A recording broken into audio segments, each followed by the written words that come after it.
مرحبا وأهلا بكم في برنامج داخل واشنطن. معكم مضيفكم روبرت ساتلوف. في نتيجة مفاجئة اختار الشعب الأمريكي رئيسه الجديد دونالد جي ترامب بفوزه بولايات كانت ديمقراطية في السابق، ولا سيما الولايات الثنائية الكبيرة في وسط غرب دولتنا. فاز بالانتخابات، وبهذا أنهى آمال هيلاري كلينتون السيدة الأولى ووزيرة الخارجية السابقة في أن تصبح أول رئيسة سيدة. كيف فاز ترامب؟ كيف خسرت كلينتون؟ كيف يتحول المرشح ترامب إلى الرئيس ترامب؟ في هذه الحلقة الخاصة من برنامج داخل واشنطن ننتقل من الاستوديوهات الحرة إلى قاعة المؤتمرات في معهد واشنطن للسياسات الشرق الأدنى، المؤسسة البحثية التي أشرف بالعمل مديرا لها. هناك سنسمع إجابات عن هذه الأسئلة المهمة من اثنين من خبرائنا القدامى في برنامج داخل واشنطن، الخبير السياسي نورمان أورنستين والمسؤول السابق في البيت الأبيض دينيس روس. I have next to me on my left two outstanding interpreters of American politics and American foreign policy. On the far left, Norm Ornstein of the American Enterprise Institute, my personal political guru. Next to Norm, Ambassador Dennis Ross, the Davidson Distinguished Fellow and Counselor here at the Institute. I'll turn now to Dennis. I think there are a few people in Washington who have had more experience transitioning from administration to administration, Republicans to Democrats, Democrats to Republicans, and I think it would be really useful to get that perspective and how a candidate Trump evolves into a president-elect and eventually a President Trump. So, Dennis, the floor is yours. In the third debate, when candidate Trump basically said the Russians, Assad, and the Iranians are fighting ISIS and we should support them, that message went down like a lead balloon with the Sunni Arabs because they see a contest for power in the Middle East as a whole. They see a struggle of balance of power in the Middle East as a whole, and that struggle is with Iran and its use of Shia militias. And the more that the Russians have weighed in Syria in a way that favors changing the fundamental balance of power within Syria, they don't see that as limited only to Syria. They see it as having implications for the region as a whole. So if, in fact, President Trump wants to defeat ISIS and he needs the Sunnis, he's going to have a different approach to Syria. Now, what is he going to confront, most likely, at the very beginning of the administration? Clearly, Putin is trying to depopulate the eastern part of Aleppo by January 20th. He wants to take back for the regime the eastern part of Aleppo, which probably means another couple 100,000 refugees. Now, that's what is likely to be faced at the very beginning of the administration. And I suspect that Putin at that point might very well announce, now it's time for a ceasefire. Now it's time to have a political process. Now, if the new administration is coming in and says, okay, we're prepared to work with you, there should be some ground rules. And some of the ground rules should be, if there's going to be a ceasefire, then it needs to be based on the very Security Council resolution 2254 that the Russians supported, which didn't just call for a cessation of hostilities. It called for an end to the sieges. It called for uninhibited, unencumbered humanitarian corridors. It called for an 18-month transition period, meaning a transition period that would be a transition away from Assad. Now, that's something the new administration, by the way, could say to Putin. The President Trump could say to Putin, okay, ceasefire, fine. You want to have a political process, fine. The political process is based on the very Security Council resolution that you supported, and we will sign up to that. We will work with all of our partners in the region to have them work with the opposition groups that they have influence on to completely fulfill those obligations. But this means, by the way, that when Assad violates those, as he has consistently done, this time there won't be a rhetorical response on our part. This time we're prepared to use standoff strikes. Tell Putin this on now to punish Assad for when he does that. And there will be a set of ground rules from now on that you don't get to violate these kinds of agreements with an impunity. Now, is a President Trump prepared to do that? That'll be a very good question. It will certainly become a kind of measure in the area as to whether or not he gets what the nature of the threats are in the area.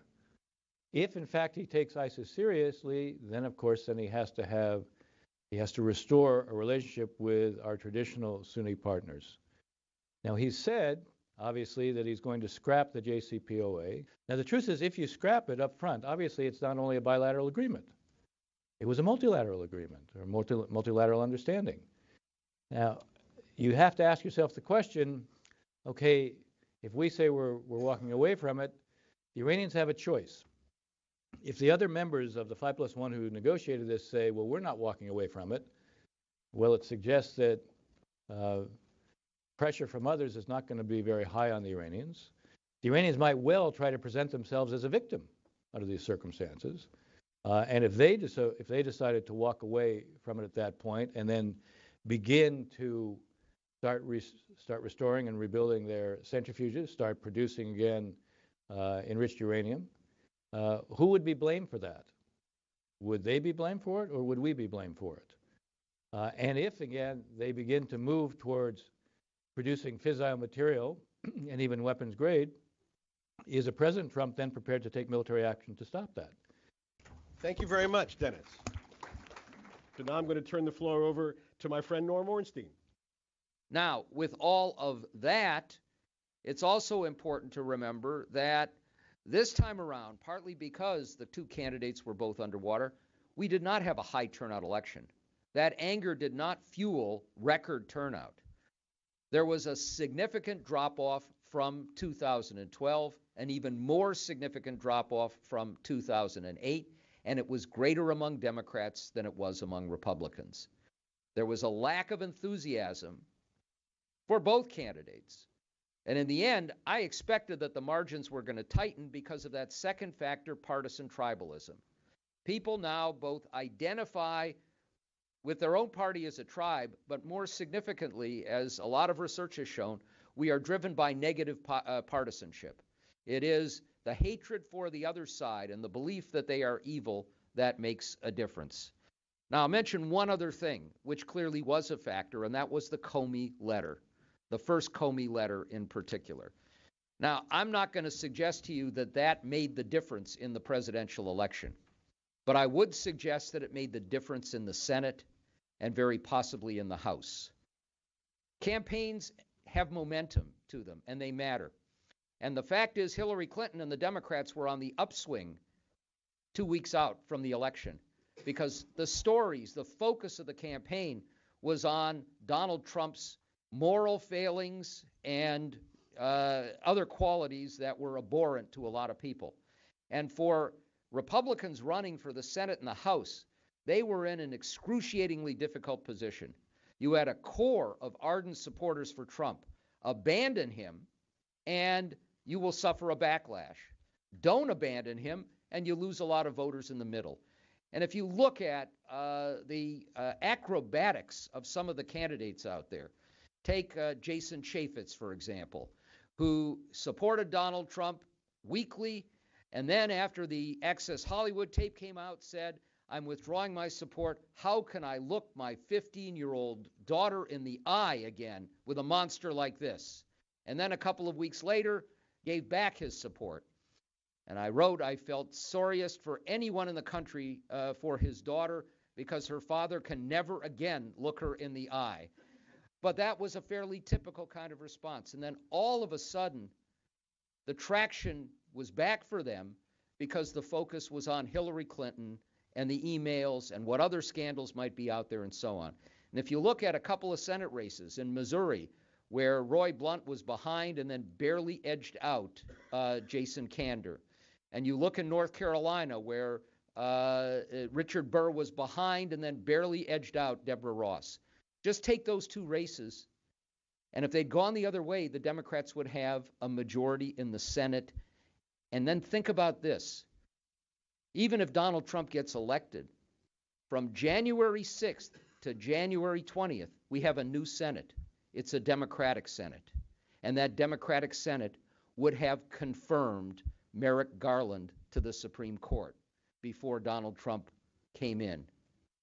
So for 30 or 40 years, very likely, dramatic changes in social policy and in other ways because of the Comey letter. And I hope that the new administration will opt for Norm's best case and not for Norm's worst case.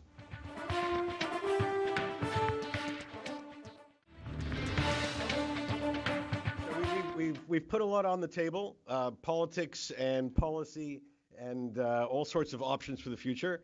Let's turn to your questions now. Bud McFarland, Bud in the center. Rob, thank you, and Dennis, Norm. Dennis, you've been in the Middle East recently, and you're especially conscious of the advances Russia has made in recent years and its own vulnerabilities in terms of the price of oil and its own economy. And one can say, on the one hand, Russia's opportunities to consolidate greater influence in Syria and also Iran by virtue of its arms sales and nuclear power abilities. On the Saudi side, one can say superficially that their interest would be served by an increase in the price of oil. Complex issue, of course. Saudi Arabia is not terribly pleased with the United States right now. It goes beyond JASTA, of course. It goes to the Iran agreement and so forth. When you try to evaluate where the potential for a Russian-Saudi entente lies, where do you come down? And how would you advise President Trump to position himself in this very complex moment of truth between Saudi Arabia's visionary goals, which presumably are founded on fundamental wish for evolution, one can even say reform, industrialization, and. Where do you see that coming down? I think look, if there's one point of potential convergence of interest that they have, it could be on having higher oil prices. On the other hand, because the Iranians look at the Saudis look at the Iranians as an existential threat. Not because of the nuclear issue, but because, in fact, the way they use Shia militias everywhere around the region. And what they see is a very deliberate Iranian effort to gain a hegemonic position within the region. And they look at the Russians right now as having sided with the Iranians in what they see as a larger struggle for the future of the region. So that's a pretty powerful disincentive to be doing a lot that is responsive to the Russians.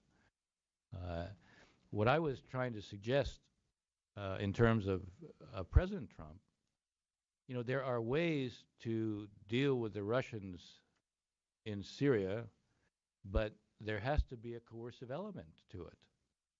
The coercive element could be, as I suggested, we're going to live up to 2254, all of its terms, and if it doesn't happen, we begin to impose a price.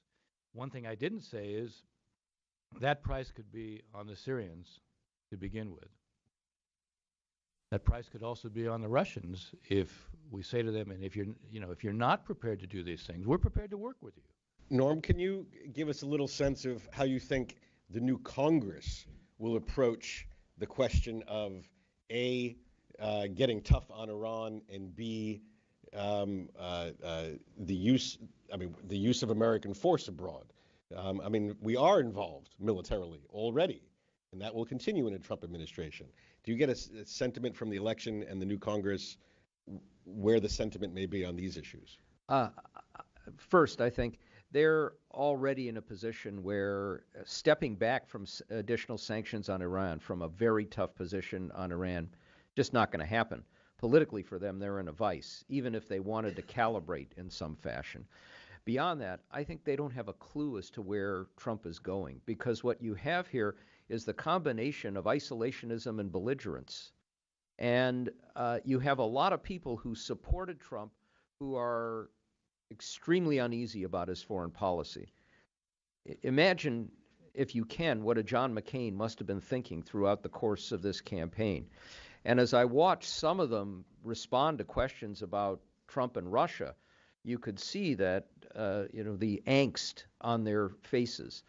They don't want more American involvement in terms of troops abroad. They know where that leads. But their rhetoric has put them in a position, in part because of trying to contrast the feckless and weak Obama against the alternative, in a position where if Trump moves ahead, I'm not sure they know what they're going to do.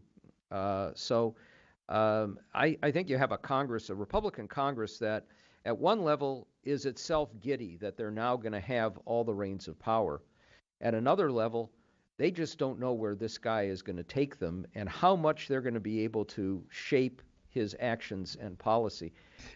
We still have on the phone and on the video Jamal from Saudi Arabia and David from Israel. So I do want to just ask them about this Iran question. Because if you think about it, Israel and Saudi Arabia may have common anxieties about Iran, but they're not necessarily exactly the same. And so for Israel, for example, the Iran nuclear deal may be the top of the list. For Saudi Arabia, Iran's regional expansionism may be the top of the list. What would each of you think that your leadership would hope a President Trump specifically would do in order to give content to the idea of pushing back on Iran throughout the region? Focus on the Iran nuclear deal or focus on Iran's more regional strategy? Mr. Trump and the Europeans are very much concerned with the refugees. The more chaos we have in the region, the more refugees there will be. The nuclear issue of Iran is a futuristic problem that maybe in 10 years, but today as we speak, we have an Iranian situation in Mosul, in Aleppo, even in Yemen. The Iranians are causing havoc. All right, thank you. That's fascinating.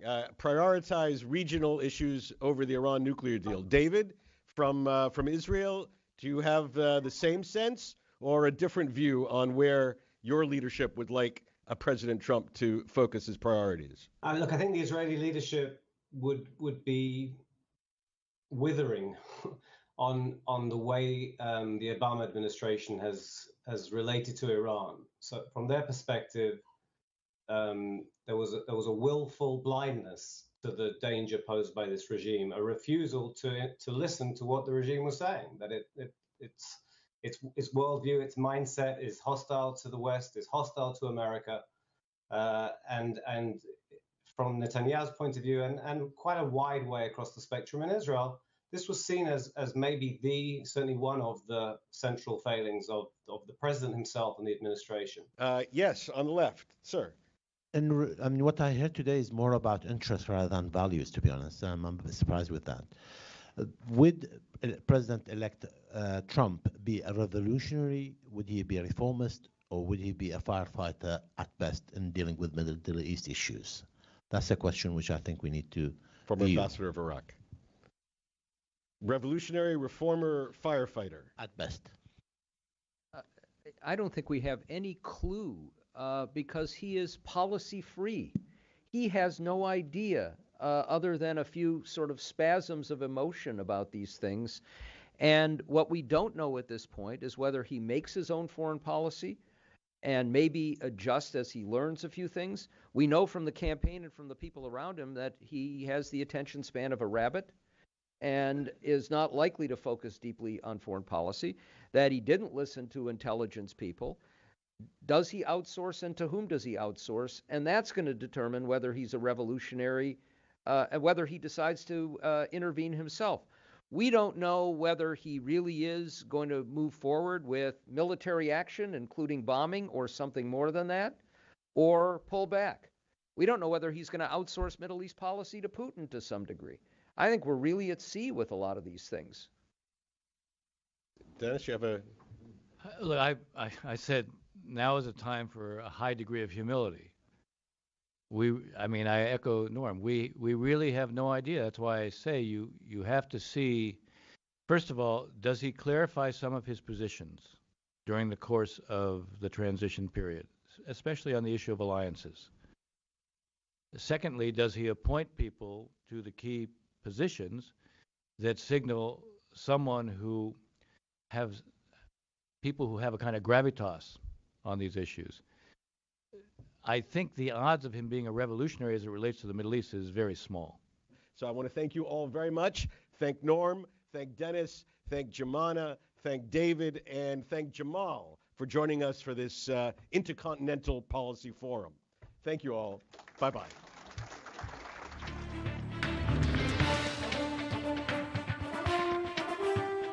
هذا نصل لنهاية هذه الحلقة من برنامج داخل واشنطن. إذا كانت لديكم أي استفسارات أو تعليقات حول هذه الحلقة وخاصة حول الانتخاب المفاجئ لدونالد ترامب، أرجو أن تراسلوني مباشرة على عنوان البريد الإلكتروني التالي insidewashington@elhura.com. معكم روبرت ساتلوف، شكرا لكم وإلى اللقاء.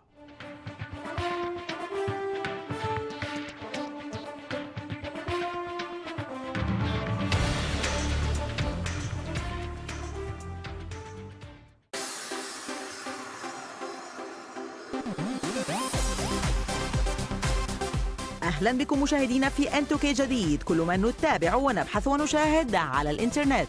لدينا آخر الأخبار وأطرف الأفلام وأهم ما يدور على مواقع التواصل.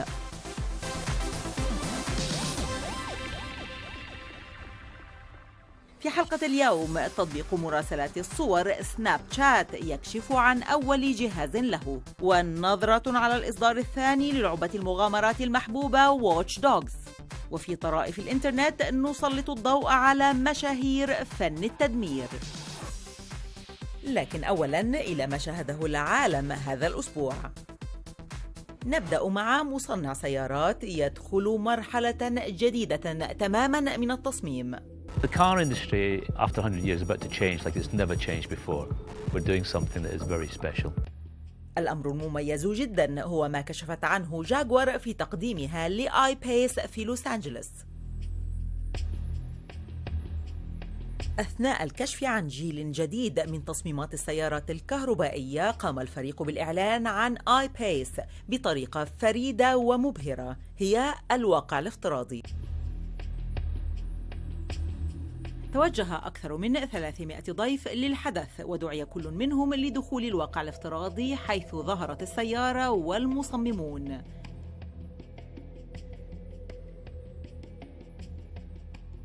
لفتت جاكور الانتباه على الإنترنت، وحصلت السيارة الجديدة على عشرات آلاف المشاهدات. الآن دعوة أخرى فريدة لتجربة ابتكار جديد. بدأت شركة أون آرت كوربوريشن اليابانية مهمة إحياء الديناصورات من الفيلم الشهير جوراسيك بارك. لكن بدلاً من إنفاق مليارات الدولارات لمحاولة إعادة تلك المخلوقات المنقرضة للحياة، استثمرت الشركة في تكنولوجيا لصناعة أزياء على شكل ديناصورات حقيقية. صنعت الأزياء بمواد خفيفة الوزن ليتمكن مرتدوها من الحركة بسهولة. حصلت التجربة على أكثر من 60,000 مشاهدة على يوتيوب، يبدو أنها أثارت الاهتمام على الإنترنت. أخيراً، صانعو أفلام يستكشفون معنى الحياة.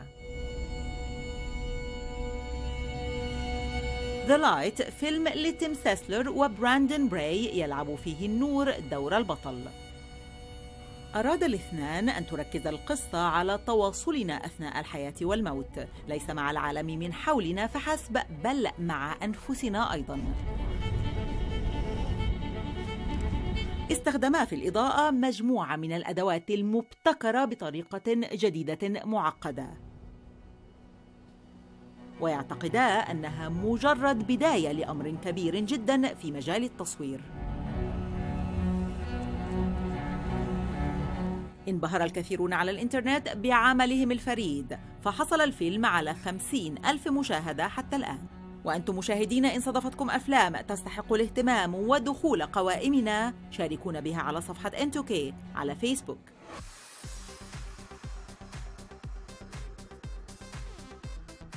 في الأكثر بحثاً، المزيد من التابعات السيئة للانتخابات الأمريكية على الإنترنت. Ours was not a campaign, but rather an incredible and great movement made up of millions of hardworking men and women who love their country and want a better, brighter future for themselves and for their family. استمرت المناظرات على الإنترنت في الأسابيع التي تلت إعلان دونالد ترامب الرئيس الخامس والأربعين للولايات المتحدة. كانت هناك الكثير من أحداث العنف عبر البلاد، مما دفع دونالد ترامب لإدانة الهجمات العنصرية أثناء مقابلة تلفزيونية.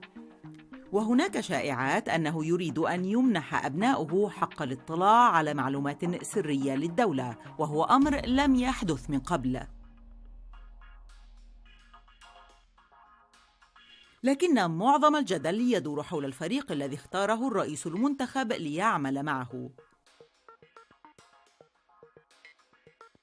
سبب اقتراح انضمام الإعلامي اليميني ستيف بانون للفريق غضباً شديداً، ودفع الأمر البرلماني الديمقراطي بيرني ساندرز للإدلاء بتصريح مستنكر. I call upon Mr. Trump to rescind the appointment that he made of Mr. Bannon.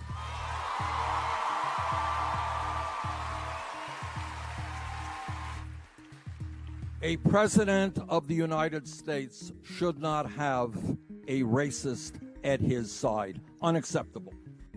أما البرلماني كريس مورفي فاعترض عبر تغريدة قائلاً: للأسف تعيين ستيف بانون يظهر أن ترامب سيحكم بنفس الطريقة التي اتبعها في حملته الانتخابية، بتفريقنا واستغلال مخاوفنا وتحيزاتنا.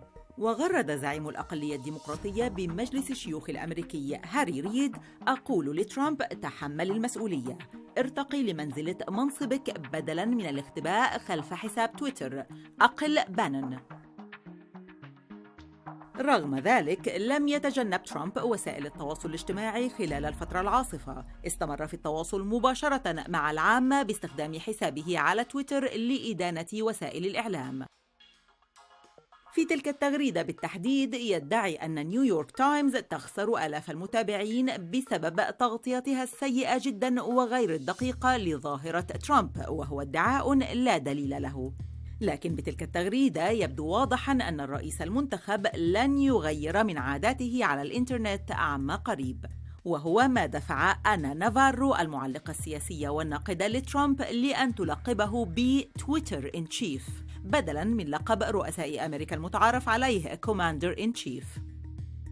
شخصية مؤثرة أخرى نالها نصيب من الجدل بعد الانتخابات.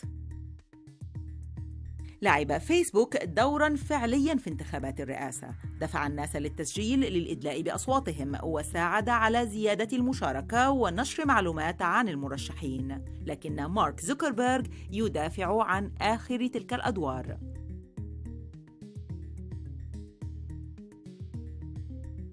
اتهمت الشركة بالسماح بنشر أخبار زائفة يعتقد الكثيرون أنها ساعدت ترامب في حملته.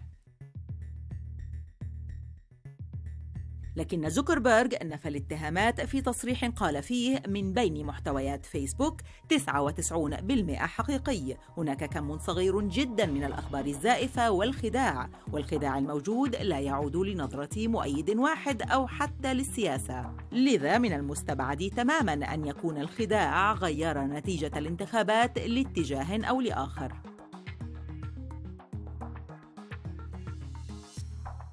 بينما يستمر زوكربيرغ في الدفاع عن الموقع، سيراقب المشككون تغطية فيسبوك للأخبار المهمة في المستقبل. وفي الوقت الحالي على الأقل سننتظر مراسم التنصيب الرسمية التي ستعقد في 20 من يناير. الآن شركة أخرى لمواقع التواصل الاجتماعي تحتل عناوين الأخبار. تطبيق سناب شات للمراسلات المصورة كشف حديثاً عن أول جهاز له. Spectacles are basically Snapchat's version of sunglasses, and they allow you to send snaps up to 10 seconds long by not using your hands.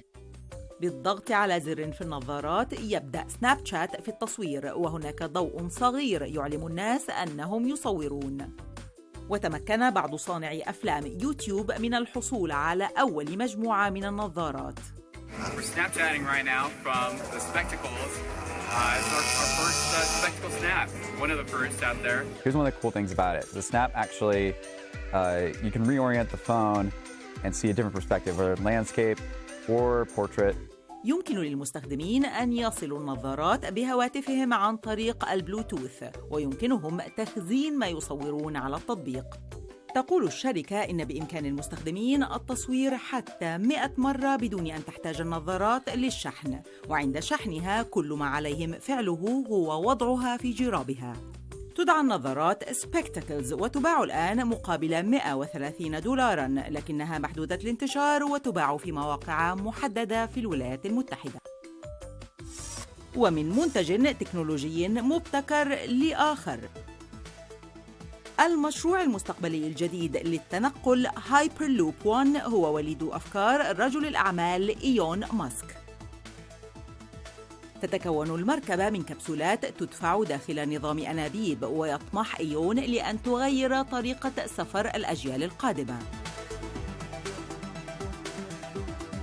في بداية العام اختبر ماسك نموذجاً للمركبة بنجاح أمام صحفيين ومستثمرين متحمسين في صحراء نيفادا، ورغم استمرار التجربة لدقائق معدودة إلا أن مؤشرات مستقبل السفر كانت مبشرة للغاية. أصدرت الشركة فيديو مبهر يعطينا لمحة عن تجربة المسافر على متن هايبرلوب. It is a comfortable and safe transport hall for passenger and cargo pods. All levitation and guidance systems fit seamlessly underneath.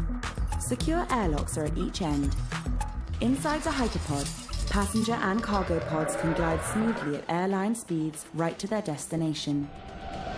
ورغم أن السفر على هايبرلوب قد لا يحدث قبل عدة سنوات، إلا أن إيلون يبدو أقرب لهدفه مما توقع الكثيرون. بعد الفاصل الإصدار الثاني لواتش دوغز ومفاجآت كثيرة لجمهور اللعبة، وصيحة إنترنت تدفع نجوم يوتيوب لتدمير كل غال ونفيس.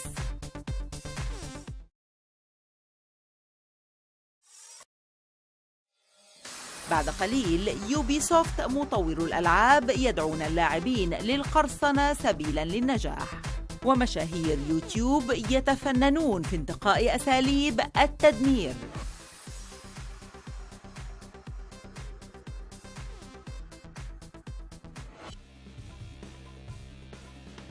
أولاً نظرة على الإصدار المرتقب من لعبة الإثارة والمغامرة واتش دوغز.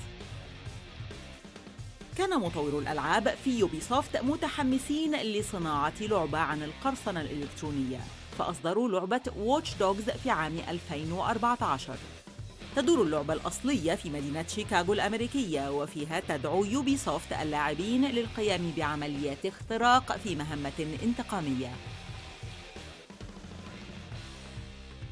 لكن القصة لم تنتهي، تعود الشركة أخيراً بالجزء الثاني من واتش دوغز، وفي N2K سنستعرض عليكم اللعبة وجديدها. That's the guy who could help us change the world. في هذا الجزء يتقمص اللاعبون دور ماركوس هولوواي، أحد عبقري القرصنة على الإنترنت، يعيش في منطقة سان فرانسيسكو منشأ ثورة التكنولوجيا. أدخلت المنطقة نظام التشغيل المركزي أو ما يعرف ب CTOS، والذي يصل كل الأشخاص بكل الأشياء.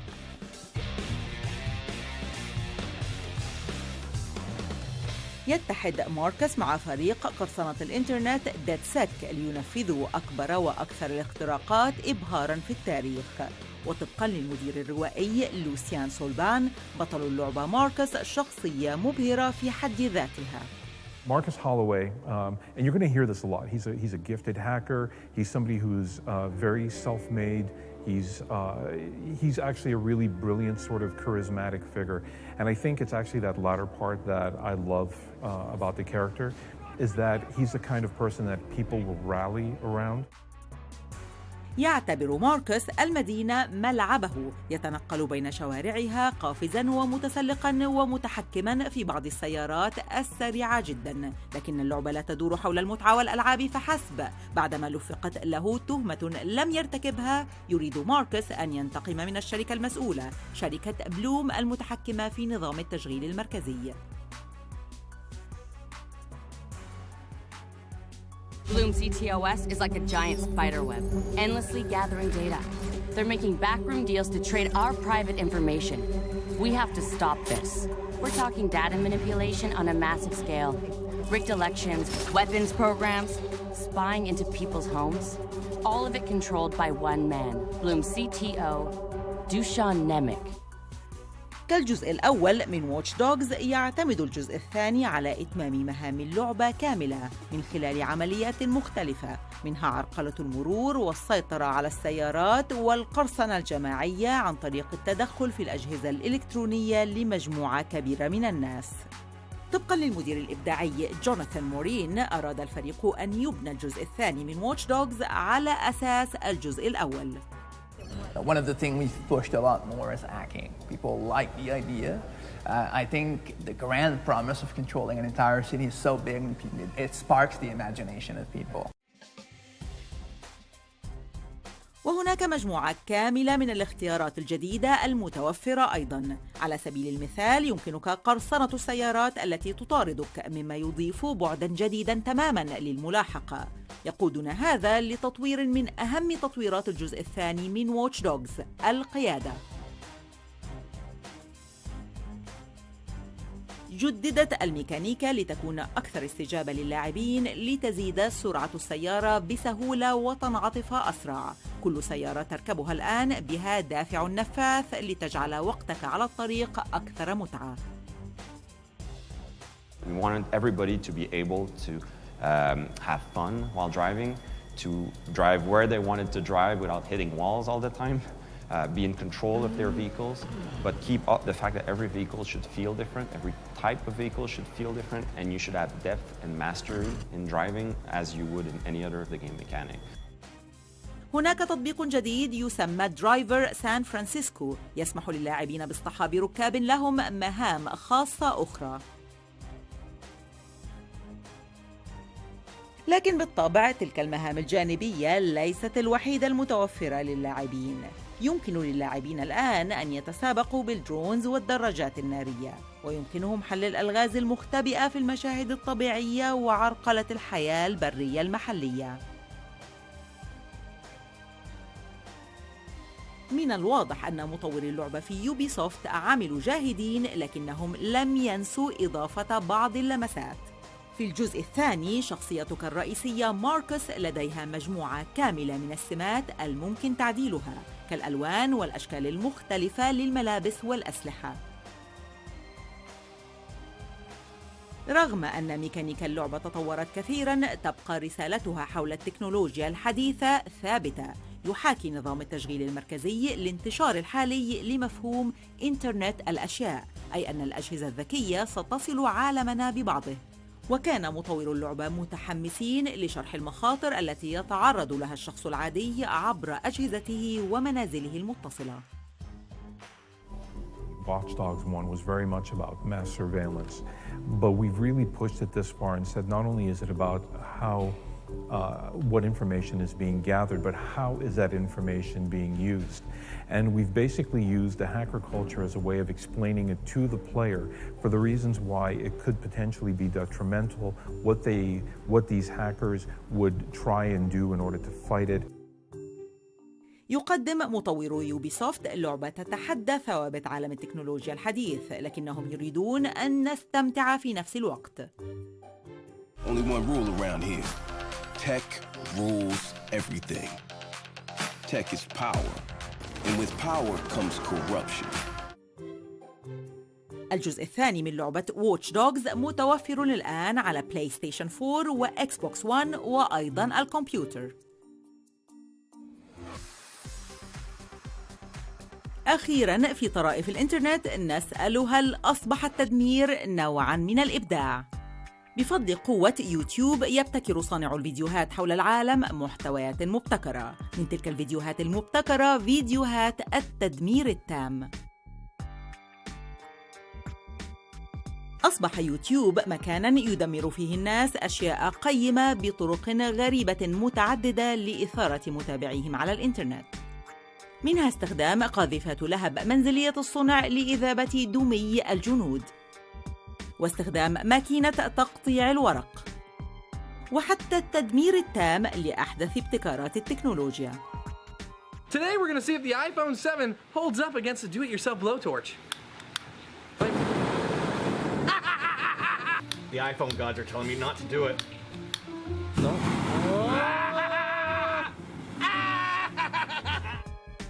وبسبب شعبية تلك الفيديوهات بدأ صانعوها يتجهون إلى تدمير بعض من المنتجات الأغلى والأكثر طلباً. يرينا الفيديو حرق ييزيس، حذاء الرياضة الفاخر من إنتاج كاني ويست، والذي يقدر ثمنه بمئات الدولارات. بينما يقف الكثيرون في طوابير لساعات لشراء الحذاء، يبدو أن كثيرين آخرين مهتمون برؤيته يحترق. حصل الفيديو على ما يقرب من 500,000 مشاهدة على الإنترنت. Basically, I've seen a lot of videos where people use gas torches to burn stuff, and it looks fun. So today I'm gonna give it a go. You guys know me by now. I'm gonna take it a step further and burn my Yeezys that I bought online. وهناك قنوات كاملة مخصصة لفن التدمير، منها Let's Melt This التي تتخصص في استخدام أساليب مختلفة، نعم كما توقعتم، لإذابة الأشياء، كاستخدام حرارة النار الشديدة وإذابة الأشياء في حمض الكبريت. حتى الآن عرض على القناة 85 فيديو مبهر.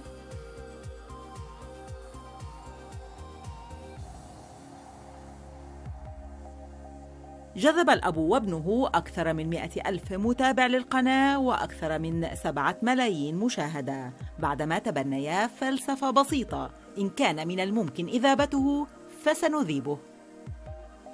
لكن إذابة الأشياء ليست الطريقة الوحيدة التي تستخدم للتدمير على يوتيوب. تتخصص قناة ذاي مارك في استخدام ماكينة تقطيع الورق.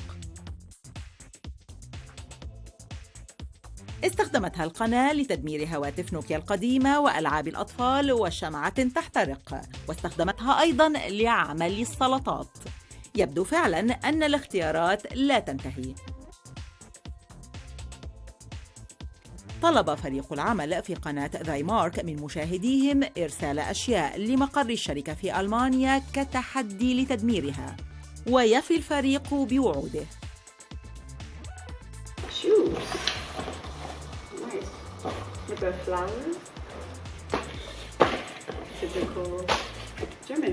حصلت القناة حتى الآن على أكثر من 63 مليون مشاهدة. يبدو أنها أبهرت الكثيرين على الإنترنت بأسلوبها في التدمير.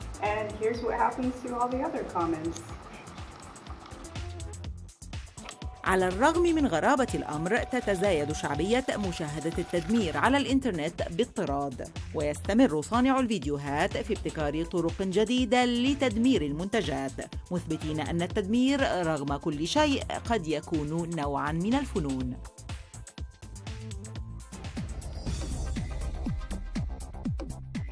نترككم الآن على وعد بلقاء الأسبوع القادم لنعرض عليكم هذه الفيديوهات وغيرها ونرى ما وراءها من مواضيع وأخبار. ولا تنسوا يمكنكم أن تشاركونا على فيسبوك بأفلام تستحق المشاهدة على N2K.